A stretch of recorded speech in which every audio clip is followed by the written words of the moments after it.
Part 1.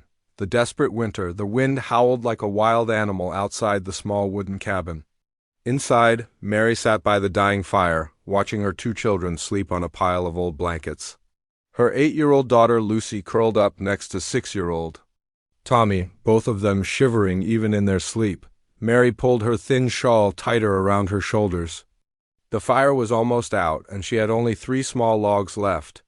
3 logs to last through what looked like the worst blizzard she'd ever seen.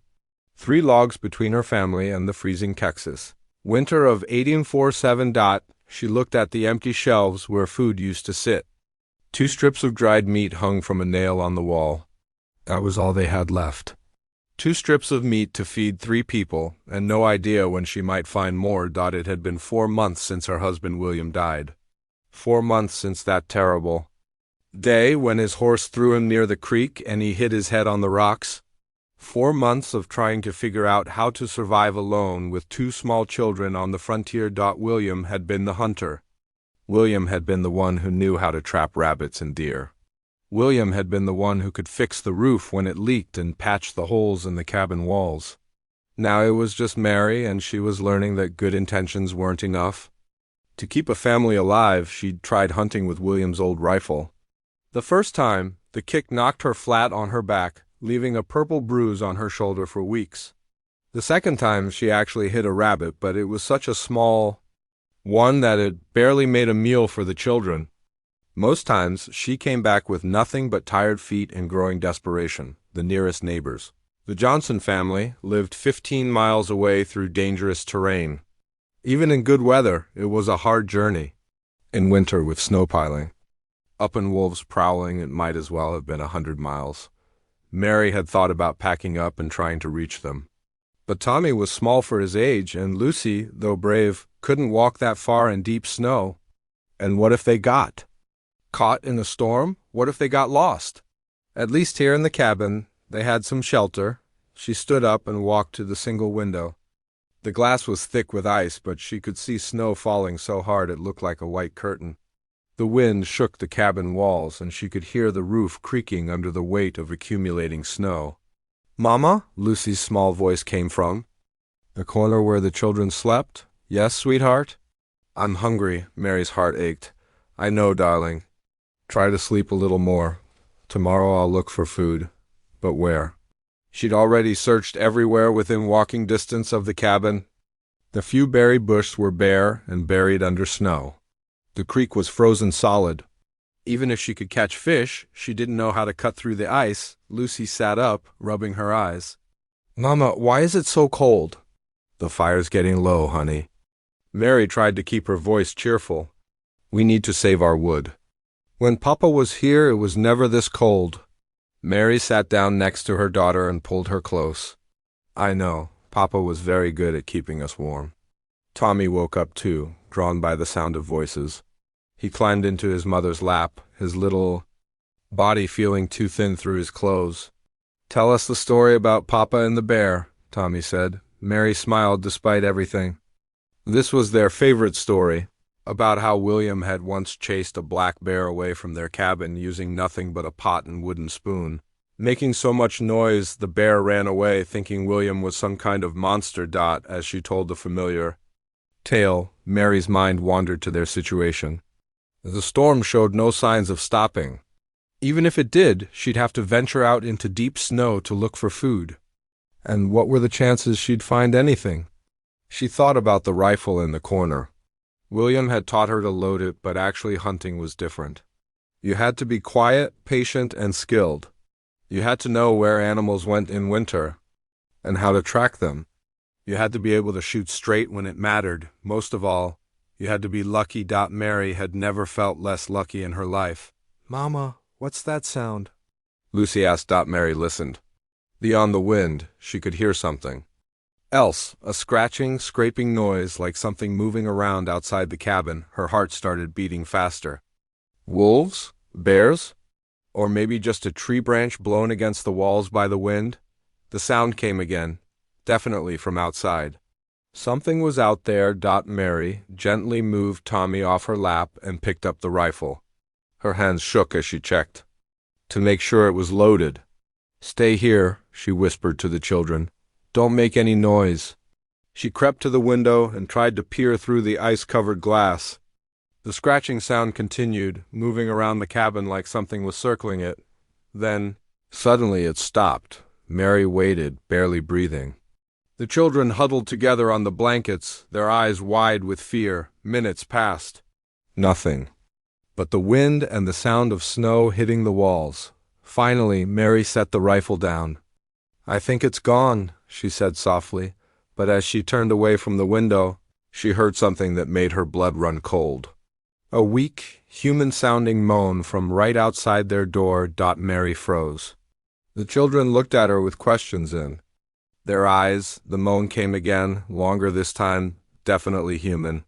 Someone was out there in the storm, and from the sound of it, they were hurt. Mary's mind raced. Opening the door could mean letting in danger. There were stories of desperate men who would do anything to get food and shelter. Stories of people driven mad by hunger and cold, but there were also stories of good people caught in bad situations. Travelers lost in storms. Hunters injured far from home. The moan came a third time, weaker now. Mary made her decision. She picked up the rifle and moved to the door. "Mama, no," Lucy whispered. "Stay back, children. If I tell you to run to the back room and hide, you do it right away." Mary's hand shook as she lifted the wooden bar that held the door closed. The wind immediately pushed against the door, trying to blow it open. "Hello?" she called out. "Who's there?" No answer except the wind. Mary cracked the door open just enough to peer out. At first she saw nothing but swirling snow. Then her eyes adjusted, and she saw something dark against the white ground near the corner of the cabin. It was a person lying on their side in the snow. Mary opened the door wider and stepped out into the storm. The cold hit her like a physical blow, and snow immediately stung her face. The figure didn't move as she approached. It was a man, she could see now, wearing clothes made of animal skins. His long black hair was frozen with ice, and his face was pale with cold, but what made Mary's heart skip was the realization of who this man was. The clothes, the hair, the painted designs she could barely make out on his face. This was a Comanche warrior. Every instinct told her to back away, to bar the door and pretend she'd never seen him. Relations between white settlers and Comanche had been hostile for years. This man could be dangerous, but as she stood there in the howling wind, looking down at the unconscious figure, Mary saw something else. She saw a human being dying in the snow. She saw someone's son, maybe someone's husband, maybe someone's father, and she remembered what William used to say. The measure of a person isn't how they treat their friends. It's how they treat strangers who can do nothing for them. Mary made the second decision that would change everything. She grabbed the man under his arms and started dragging him toward her cabin door. He was heavy, and the snow made it hard to get a grip, but somehow she managed to pull him inside. The children pressed themselves against the far wall, staring in shock as their mother dragged the unconscious Comanche warrior into their home. Mary closed the door against the storm and looked down at the man on her floor.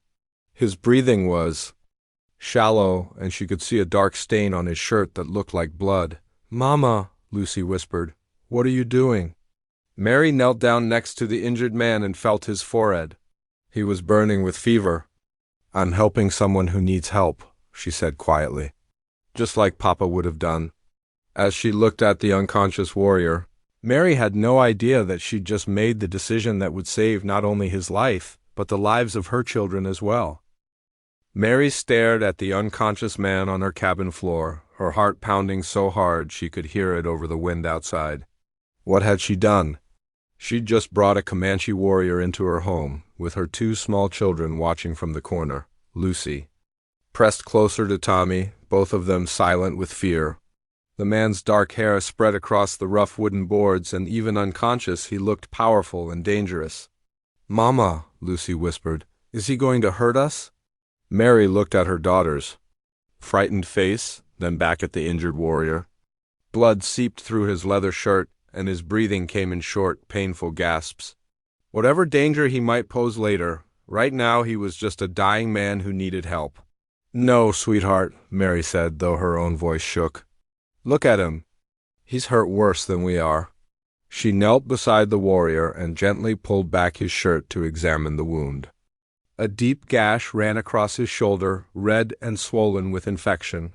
The skin around it felt hot even through her cold fingers. "Tommy, bring me some water from the bucket," she said. "Lucy, get those clean rags from the shelf." "But Mama," Lucy started. "Now, children. This man will die if we don't help him." Tommy crept forward with the water bucket, staying as far from the warrior as possible. His hands trembled as he set it down next to his mother. Mary had learned basic healing from her own mother, who tended sick neighbors back in Missouri. She'd helped deliver babies, set broken bones, and treated fevers. But she'd never treated someone who might kill her family if he woke up. Still, her hands moved steadily as she cleaned the infected wound. The warrior groaned and stirred slightly, making the children jump back against the wall. "It's all right," Mary said calmly. "He's still unconscious." She worked by the light of their dying fire, using their precious clean water to wash away dried blood and dirt. The wound was worse than she'd thought, deep enough that she could see muscle underneath, and the infection had spread far beyond the original cut. "How did this happen to him?" Tommy asked, creeping a little closer despite his fear. Mary examined the wound more carefully. "Looks like a knife or maybe a sword. This is several days old."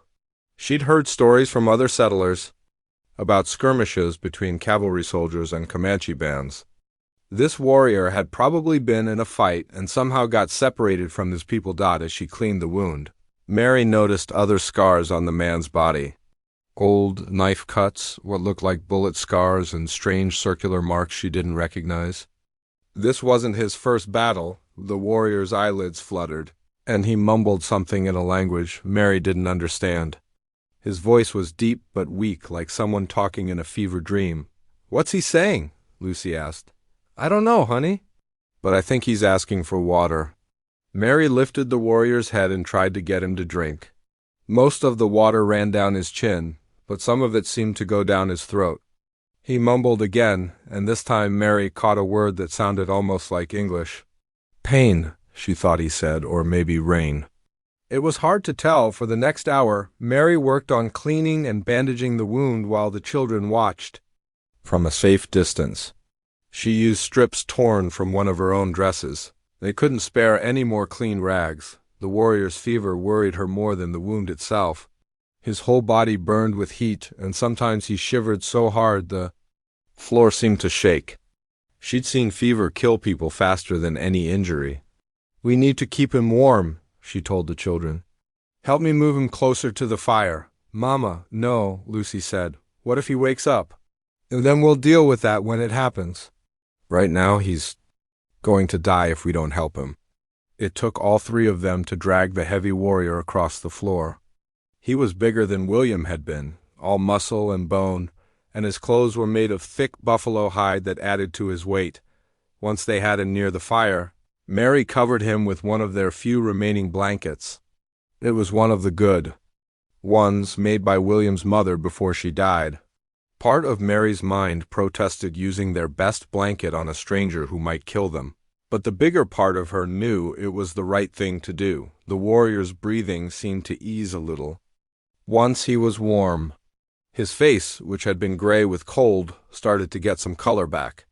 "Is he going to live?" Tommy asked. "I don't know, son. We'll have to wait and see." Mary sat back and looked at what she'd done. A Comanche warrior lay sleeping by their fire, wearing their best blanket, bandaged with strips of her dress. If any of her neighbors could see this, they'd think she'd lost her mind. Maybe she had. But as she watched the steady rise and fall of his chest, something inside her felt right about it. William had always said that helping people was never wrong, no matter who they were or where they came from. The storm outside seemed to be getting worse.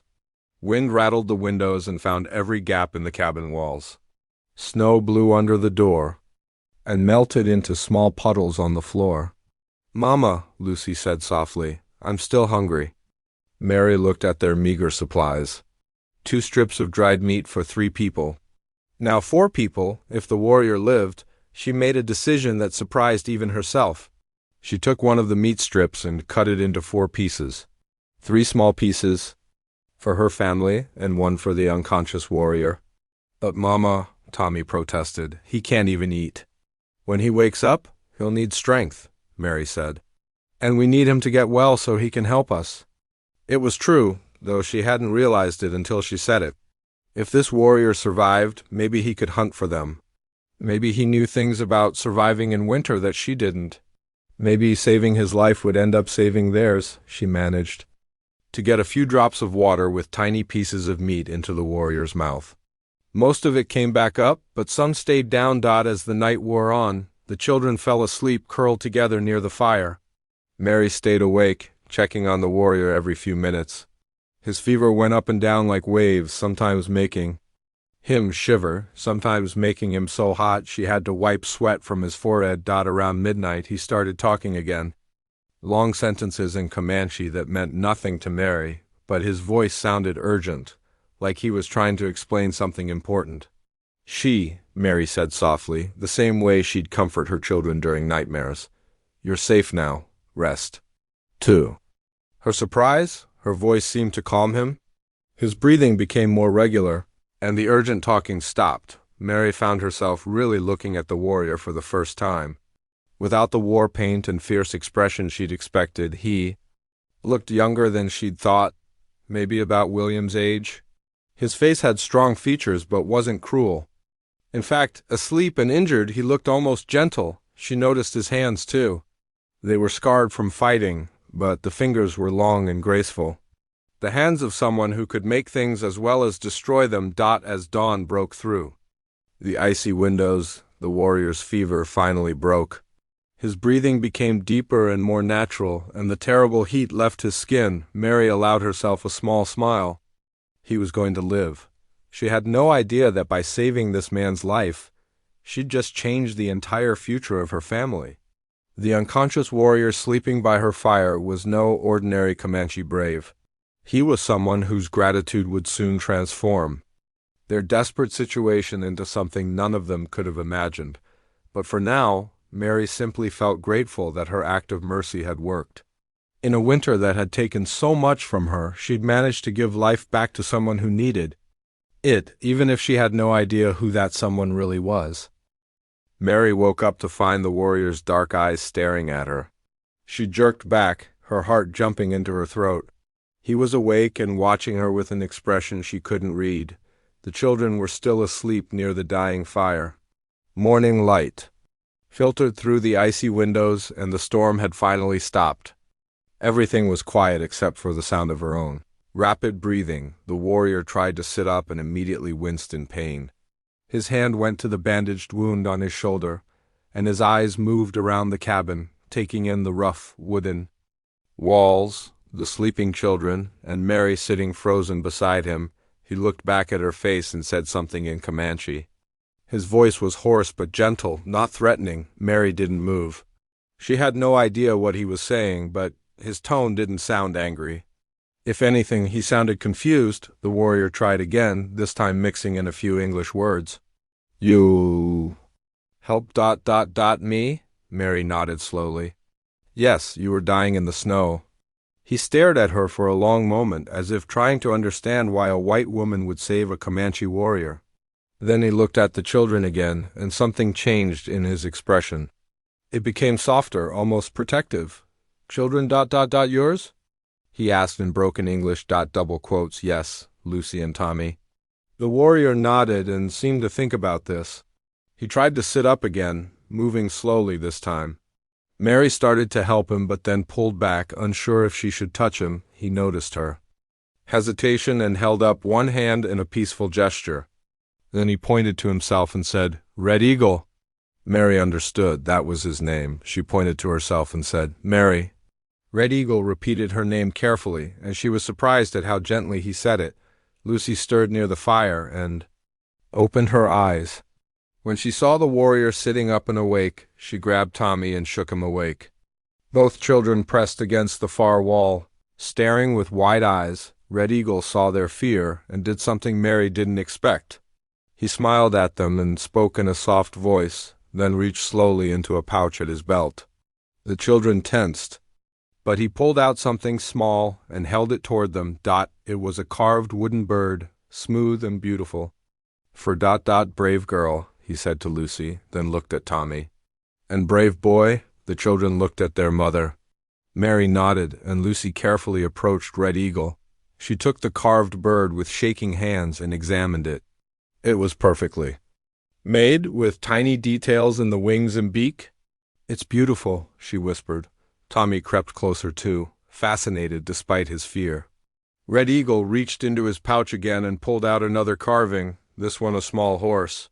He handed it to Tommy with the same gentle smile. Thank you, Tommy said quietly. Red Eagle nodded and then looked at Mary. He pointed to the bandage on his shoulder, then to her, and pressed his hand to his chest. Even without knowing much English, his meaning was clear. He was grateful. Over the next few days, Mary watched Red Eagle slowly grow stronger. He was quiet most of the time, but she began to notice things about him that surprised her.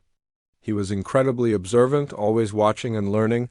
He noticed that their food was nearly gone. He saw the gaps in the cabin walls where cold air came through. He watched Mary struggle to make their small fire last as long as possible. On the third day, Red Eagle was strong enough to stand and walk around the cabin. He examined their supplies with the practiced eye of someone who knew about survival. He looked at Mary and pointed to himself, then made a gesture like he was leaving.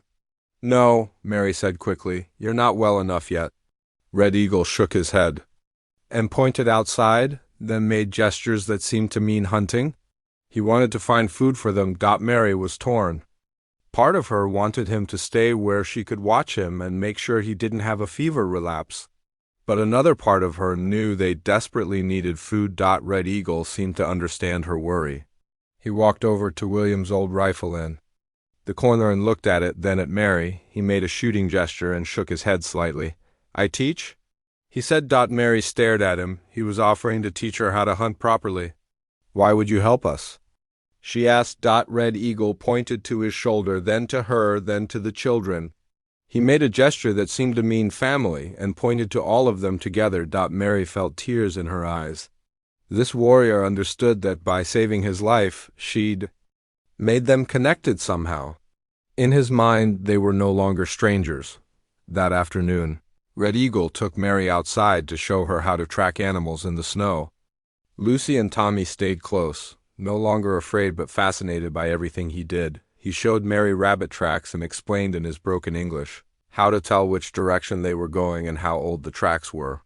He demonstrated how to move quietly through snow and how to read the wind. Rabbit ... Here, he said, pointing to a thicket of bush, make trap. Using branches and cord from his own clothes, Red Eagle built a simple but effective trap. His hands moved with practiced skill, and Mary watched carefully, trying to learn. Like this? She asked, attempting to copy his technique. Red Eagle nodded encouragingly and helped her adjust the trap. His touch was gentle, and Mary realized she was no longer afraid of him at all. They set 3 traps around the cabin, and Red Eagle showed Tommy how to check them without scaring animals away. The boy was eager to learn, asking questions in simple words that Red Eagle patiently answered. That evening, as they shared the last of their dried meat, Red Eagle pointed to various plants he'd gathered during their hunting lesson. Eat, he said, showing them roots and inner bark that were safe and nutritious. When hungry ... Eat. Lucy wrinkled her nose at the bark, but Red Eagle showed her how to prepare it so it tasted better. Soon she was actually enjoying the unusual food. As the days passed, Mary began to see their situation differently. Red Eagle wasn't just getting stronger, he was transforming their chances of survival. He repaired the worst gaps in their cabin walls using techniques Mary had never seen. He showed them how to make their fire burn longer and hotter with less wood. Most importantly, he was teaching them skills they'd need to survive on the frontier. One morning, they found a fat rabbit in one of Red Eagle's traps. It was the first fresh meat they'd had in weeks, and the children danced with joy. Red Eagle showed Mary how to prepare the rabbit properly, using every part of it. Nothing was wasted. The meat fed them well, the fur could be used for warmth, and even the bones served a purpose. My papa never knew these things, Lucy said as she watched Red Eagle work. Mary nodded. William had been a good man and a loving father, but he'd known farming, not wilderness survival. Red Eagle knew secrets that could keep them alive through the harshest winters. As they ate the rabbit stew Mary had made, Red Eagle looked at her family with something like affection. These white people had saved his life when they could have left him to die. Now he was repaying that kindness in the only way he knew how, by making sure they survived. But Mary was beginning to sense that Red Eagle was more than just a grateful warrior. The way he carried himself, the confidence in his voice when he spoke to them, the quality of his clothes and weapons, everything suggested he was someone important among his people. She had no idea just how important he really was, or what that would mean for their future. For now, she was simply grateful that her decision to help a dying stranger had brought someone into their lives who could teach them how to truly live in this harsh land. Red Eagle was becoming less like a patient and more like a teacher, and Mary found herself looking forward to each new thing he showed them. Neither of them knew that their growing bond was about to be tested in ways they couldn't imagine. 2 weeks had passed since Red Eagle had recovered enough to help with hunting and repairs. Mary's cabin felt more like a home than it had since William died. The children laughed again, their bellies full from the rabbits and birds. Red Eagle caught with skills that amazed Mary every day. This morning, Mary was hanging wet clothes on a line she'd strung between 2 trees when Lucy came running from the cabin, her face pale with excitement. "Mama, Mama, come quick!" Mary dropped the shirt she was holding. "What's wrong?" "There are people coming." "Lots of people on horses." Mary's blood turned cold. She ran toward the cabin where Red Eagle was teaching Tommy how to carve a fishing hook from bone. When he saw her face, he immediately stood up and looked toward the horizon. What Mary saw made her legs feel weak. A large group of riders was approaching their cabin, maybe 20 or more. Even from a distance, she could tell they were Comanche warriors, their horses moving in perfect formation across the snowy ground. Red Eagle saw them too, and something changed in his whole body. He stood straighter, and his face took on an expression Mary had never seen before. Not fear, but something like ... authority. "Red Eagle," Mary said, her voice shaking, "are those your people?" He nodded slowly, his eyes never leaving the approaching riders. "Yes, my people come for me." Mary felt panic rising in her chest. "Will they hurt us? Will they take you away?" Red Eagle looked at her, and for the first time since he'd been in her home, Mary saw uncertainty in his eyes. "I do not know." The riders were close enough now that Mary could see individual faces. They were all men, all armed with bows and spears, and they looked fierce in a way that made her want to grab her children and run, but there was nowhere to run. And even if there was, Red Eagle was too weak to travel far, and winter was still deadly outside. "Lucy, Tommy," Mary called, trying to keep her voice calm. "Come stand with me." The children ran to her side, Lucy clutching the wooden bird Red Eagle had carved for her. Tommy held his wooden horse so tightly his knuckles were white. The Comanche riders stopped about 50 yards from the cabin. Mary could see them talking among themselves, pointing at the cabin and at Red Eagle, who had walked out to meet them. One of the warriors, older than the others with gray streaks in his long hair, rode forward. He called out something in Comanche. That sounded like a question, Red Eagle answered, and Mary was shocked by how his voice had changed. It was stronger, more commanding than she'd ever heard it. This wasn't the gentle man who had patiently taught her children to set snares and carve wood. The older warrior looked at Mary and her children, then back at Red Eagle. They had a long conversation in Comanche, with several other warriors joining. Mary couldn't understand a word, but she could tell they were talking about her family. Some of the warriors looked angry. Others seemed curious. A few kept staring at the cabin as if they couldn't believe what they were seeing. Finally, the older warrior dismounted and walked toward Mary. Red Eagle quickly moved to stand between them, speaking rapidly in Comanche. The older man listened, nodded, and then said something that made Red Eagle straighten up even more. "Mary," Red Eagle called to her, "this is Running Bear. He is ... Red Eagle paused, searching for English words. "He is like My brother. He? Speak some of your language. Running Bear was a big man with scars on his arms and chest, but when he looked at Mary, his expression wasn't hostile, it was curious. You are the white woman who saved him? Running Bear asked in careful English. Mary nodded, her mouth too dry to speak. Running Bear looked at her for a long moment, then at Lucy and Tommy pressed against her sides. He said something to Red Eagle in Comanche, and Red Eagle answered. He asks why you help enemy, Red Eagle translated. Mary found her voice. Because he was hurt. Because he needed help. Because ... She looked at Red Eagle. Because it was the right thing to do. Running Bear listened to Red Eagle translate her words. Then he did something that shocked Mary completely. He smiled. You have big heart, Running Bear said to Mary. Very big heart. He turned back to Red Eagle and spoke again in Comanche. This time, Mary noticed something in Running Bear's tone that made her pay closer attention. It sounded almost like ... respect, like he was talking to someone important, Red Eagle answered, and Mary caught the word no several times. It sounded like Red Eagle was refusing something. More warriors had dismounted now, and Mary could see them examining the cabin, the improved repairs, the successful rabbit snares. They were talking among themselves, and she caught the tone of surprise in their voices. A young warrior approached Running Bear and spoke urgently. Running Bear nodded and turned to Red Eagle with what sounded like a serious question. Red Eagle's answer was longer this time, and he gestured toward Mary and the children as he spoke. Mary heard him say medicine and food and what sounded like family. Running Bear's eyebrows went up. He looked at Mary with new interest, then walked closer to examine the bandage work on Red Eagle's shoulder. He lifted the edge of the cloth and nodded approvingly. Good medicine, he said to Mary. You learned from grandmother? My mother taught me, Mary said. Running Bear translated this to the other warriors, and Mary saw several of them nod with what looked like approval. Then Running Bear said something to Red Eagle that made all the other warriors go very still. Red Eagle hesitated, then shook his head and spoke firmly in Comanche. The conversation that followed was intense. Mary could tell it was some kind of argument, with different warriors taking sides. Red Eagle kept refusing whatever they wanted, and his voice grew more commanding each time he spoke. Finally, Running Bear held up his hand for silence. He turned to Mary and spoke slowly and carefully. White woman, do you know who you save? Mary shook her head. Just Red Eagle, a warrior who was hurt.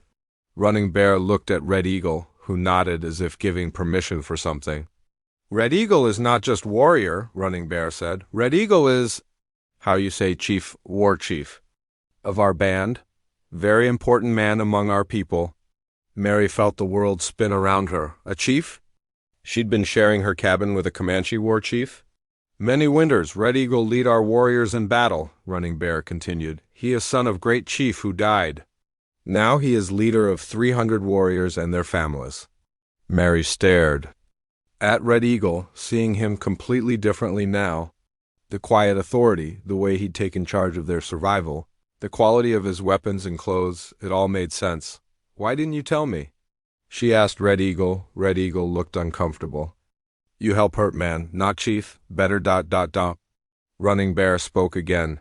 Our people have great anger toward white settlers. Many battles, many deaths on both sides. When Red Eagle not returned from war party, we think he dead. He gestured toward the other warriors. We come to find body for proper burial. Instead, we find him alive in white woman's house. Mary's heart was pounding. What does that mean for us? Running Bear and Red Eagle had another exchange in Comanche. Finally, Running Bear turned back to Mary. Red Eagle tells us you share food when you have little. You make medicine when you have no reason to help. You treat him like family. He paused and looked at Lucy and Tommy, who were listening with wide eyes. Red Eagle says you save his life. Among our people, this creates debt that must be repaid. Mary felt hope and terror fighting in her chest. What kind of debt? Running Bear smiled, and this time it was warm and genuine. Big debt, the kind that changes everything.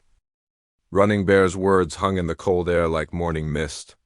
Mary stared at Red Eagle, trying to understand what a life debt meant to the Comanche people and what it might mean for her family.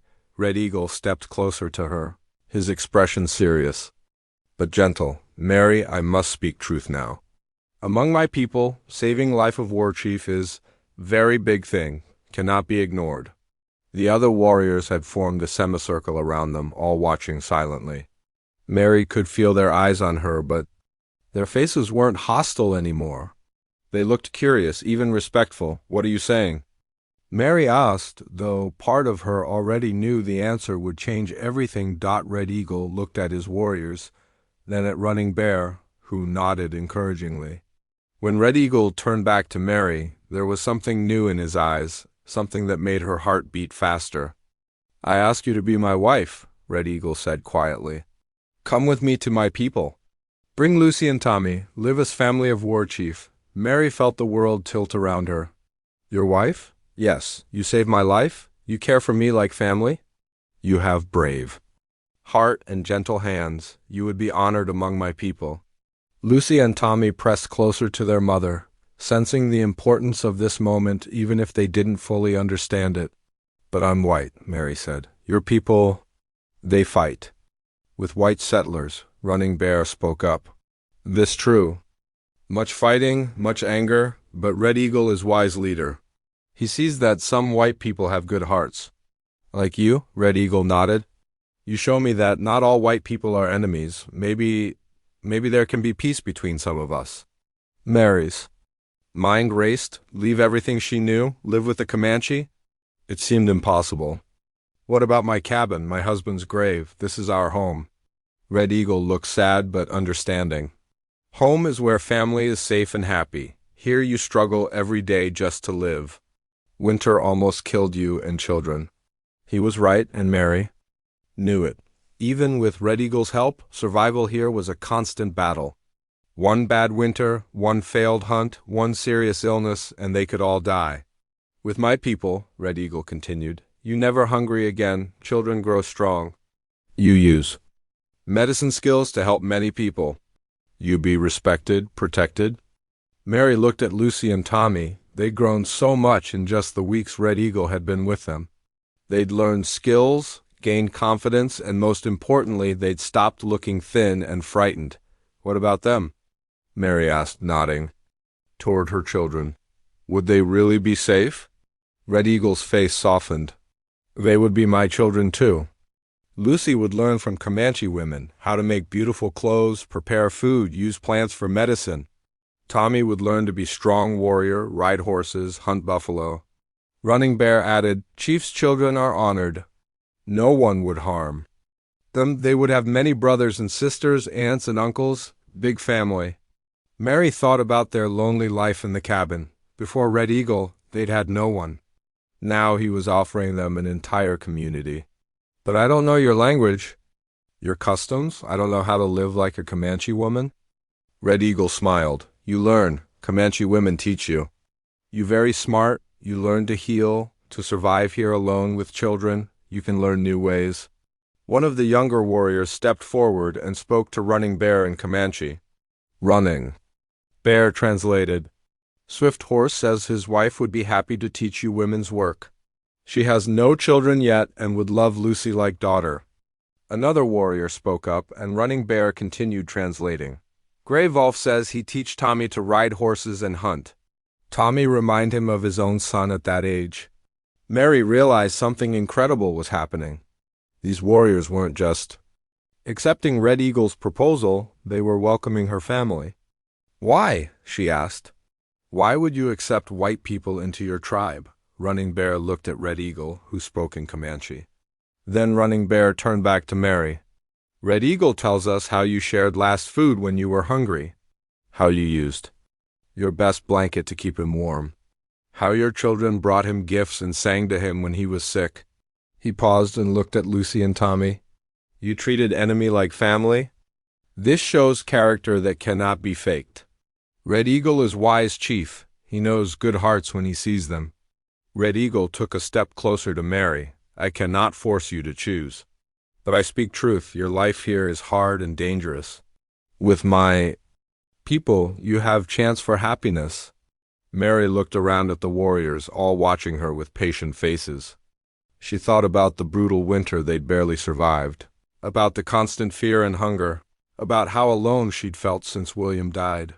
And she thought about the past 2 weeks, how safe she'd felt with Red Eagle there, how her children had laughed and learned and grown, how it had felt like having a family again. If I say yes, Mary said slowly, what would happen to me? What would my life be like? Red Eagle's eyes lit up. You would be wife of war chief.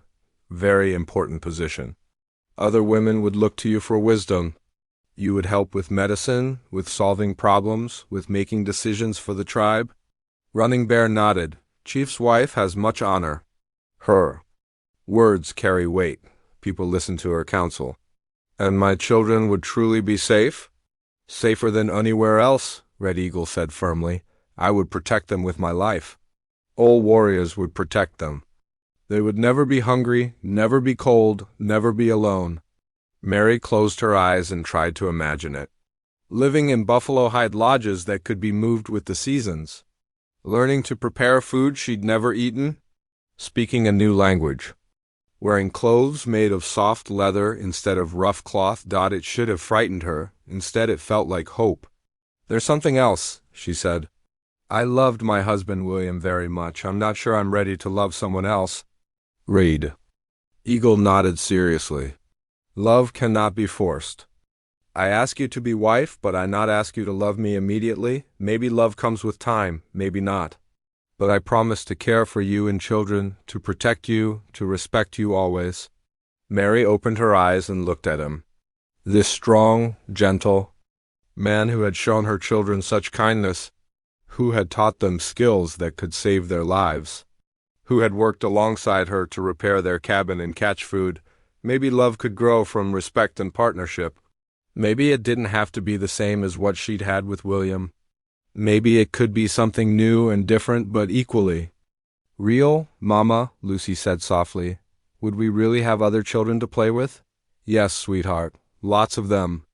Tommy looked up at Red Eagle. Would you really teach me to hunt buffalo? Red Eagle smiled and knelt down to Tommy's level. I teach you to be great hunter, to ride horses fast as wind, to be brave warrior who protects family. Tommy's eyes shone with excitement. Mary took a deep breath. The old life was dying anyway. They could barely survive another winter like the last one. Red Eagle was offering them not just survival, but a chance to truly live. Yes, she said.